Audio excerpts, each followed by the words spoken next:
मित्रांनो, आजच्या व्हिडिओचं नाव आहे आनंदी हार्मोनसाठी काय करावे बघूया. शरीरात आनंदी हार्मोनचे 4 प्रकार असतात. त्यांना डोपामाइन, ऑक्सिटोसिन, सेरोटोनिन आणि एंडोर्फिन म्हणतात. त्यांचा मानसिक आरोग्यावर तात्काळ परिणाम होतो. शरीरात या संप्रेरकाची कमतरता असल्यास व्यक्ती मानसिकदृष्ट्या अस्वस्थ राहतो. यासाठी आनंदी हार्मोनचे नियमित उत्सर्जन आवश्यक आहे. Very good. पुढे बघूया मित्रांनो.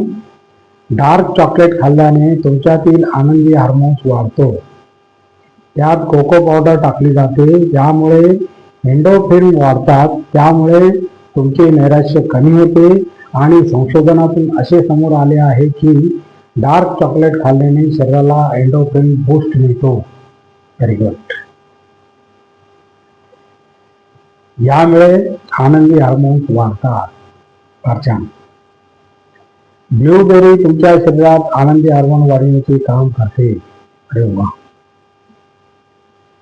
हे खाल्ल्याने मन प्रसन्न होते. हे तुम्हाला तणावापासून वाचवते. छान.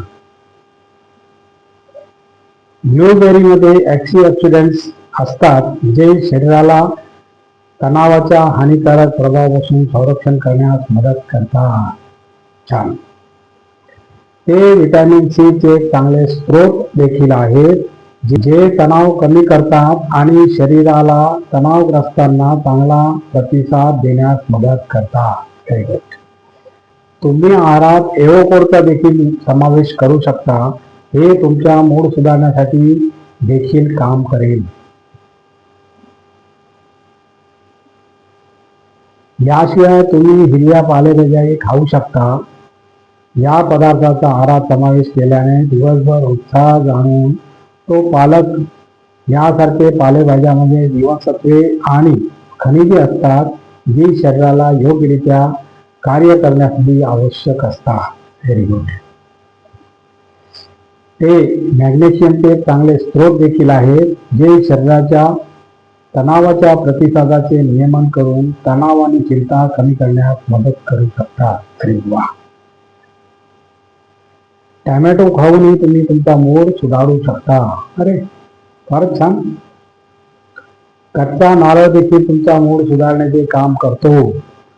जर तुम्ही बिया आणि नटचे सेवन केले तर तुमचा मूड चांगला राहील. त्यामुळे तुम्हाला ऊर्जाही मिळेल.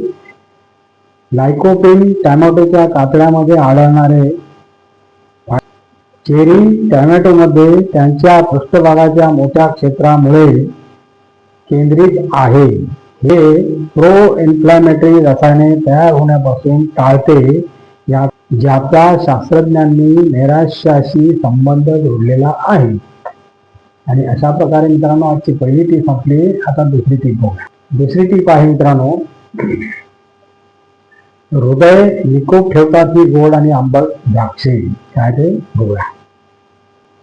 वैज्ञानिकांनी एका अध्ययनाच्या आधारे दावा केला आहे की द्राक्षे खाल्ल्यामुळे हृदय निकोप राहते आणि कोलेस्ट्रॉलची पातळी कमी होते. हे हार्ट अटॅक व स्ट्रोक रोखण्यासाठी मदत करू शकते.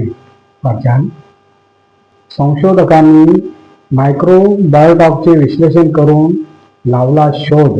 काय ते बघू. द्राक्षे खाल्ल्यामुळे पित्तात ऍसिडिटीची पातळी घटते. हे पचनात महत्वाची भूमिका बजावते. द्राक्षे व सफरचंदासारख्या फळात पॉलिफिनॉल नावाचे अँटीऑक्सिडंट्स असते जे रोपांमध्ये नैसर्गिक रूपात असलेले कार्बोनिक आहे. हे शरीरात रक्तप्रवाह उत्तम बनविण्यासाठी रक्तवाहिन्यांना सुदृढ आणि लवचिक राखते. पॉलिफिनॉल ब्लडमध्ये शुगर पातळी कमी करण्यास मदत करू शकते. अरे वा वा वा. हे क्रॉनिक इन्फ्लेमेशन कमी करण्यासाठी उपयुक्त असते. कॅलिफोर्निया विद्यापीठात मेडिसिनचे प्रोफेसर झाओपिंग ली म्हणतात, द्राक्षाचा आतड्यातील बॅक्टेरियावर लाभदायक प्रभाव पडतो. अरे वा. रिसर्चमध्ये सामील 19 लोकांना पहिले 4 आठवडे लो पॉलिफिनिल आणि लो फायबर डाएट दिला गेला. यानंतर पुढील 4 आठवडे त्यांना रोज 46 ग्रॅम द्राक्षाची पावडर दिली गेली. त्यांना आढळले की द्राक्षे खाल्ल्यानंतर आतड्यात बॅक्टेरियाच्या वैविध्यात वाढ झाली. अरे वा, हे बॅक्टेरिया माणसाच्या इम्युन सिस्टीममध्ये उपयुक्त असतात. फार छान. या लोकांमध्ये कोलेस्ट्रॉलची पातळी खूप दिसली. अरे वा. शास्त्रज्ञ कसे शोध लावतात बघा मित्रांनो, आणि किती वेळ घालवतात त्याच्यामध्ये, आणि कसे पॉइंट शोधून काढतात बघा. आणि अशा प्रकारे मित्रांनो आजचा आपला व्हिडिओ संपलेला आहे. आणि तुम्हाला जर माझा व्हिडिओ आवडला तर लाईक करा, शेअर करा, सबस्क्राईब करा आणि कॉमेंट जरूर करा. नमस्कार. जय हिंद.